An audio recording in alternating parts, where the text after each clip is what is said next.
Hi, my name is Jessie Damiano, and I will be presenting to you about interactive notebooks in the secondary classroom.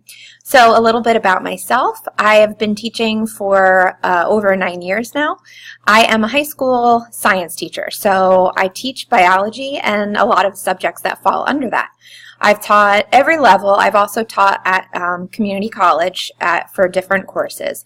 So I consider a decent amount of experience with a variety of students. I've taught in 2 separate districts that were extremely different from one another. So I have found some information that I think would benefit teachers in any part of the state, country, the world, and I feel pretty passionate about these interactive notebooks, and I feel like I have learned a lot along the way. I've been doing them for about 5 years now, so I wanted to spread my knowledge about this and let others know. So interactive notebooks, when you look them up on the internet, what you usually see is a bunch of material geared towards elementary school teachers and sometimes the middle school level, but you barely ever find anything for secondary education for the high school level, and especially not for higher level courses.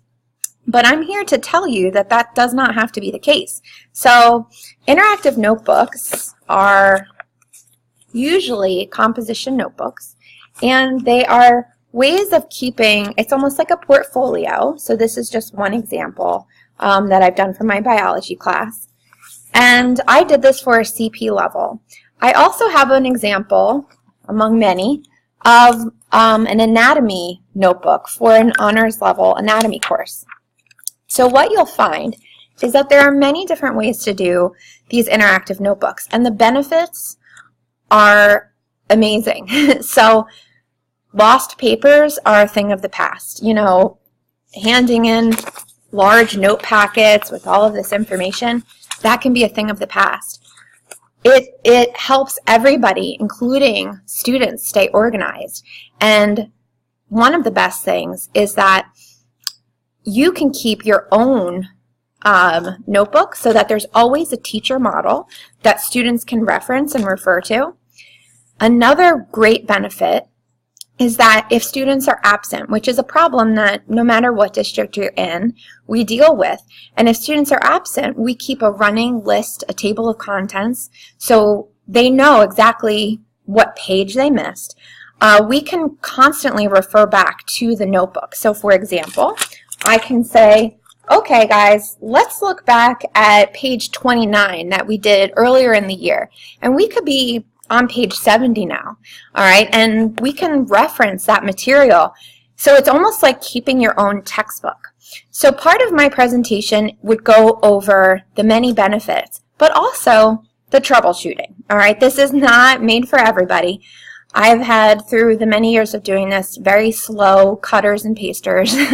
And supplies, school supplies is definitely one thing that you have to prepare and troubleshoot. So I would share with you my experience and what ways I have used to navigate the troubled areas with interactive notebooks. Another thing that I want to focus on is the way that you can differentiate instruction with this tool. So for the variety of students we have, whether they are special education students, students with 504s, we can modify very easily using an interactive notebook. Also, one of the best tools for students of any level is feedback. And I can't tell you how great it is when I get to flip through my students' notebooks and see exactly how they are interpreting the information I'm giving them. So, you know, whether it's freehanding notes or, making, I have examples in the presentation, but making, mind maps and sketches and things.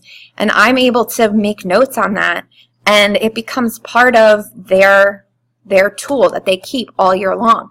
So no longer is it I give feedback on my students every single paper they hand in, and then I give it back to the student and they just toss it or recycle it.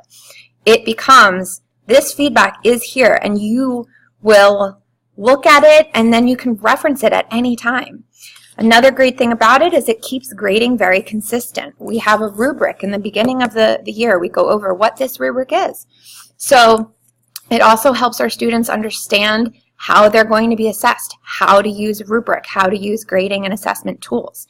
So the benefits are endless, and I have many bits of advice, little tidbits that I've learned throughout the years.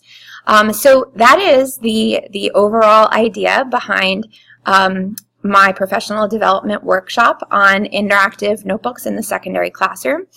I have student data to share with you, as well as a survey at the end for all of my participants in this presentation to get valuable feedback from you about how we can make it better and any questions you might have that I did not answer. So thanks so much, and I'll see you soon.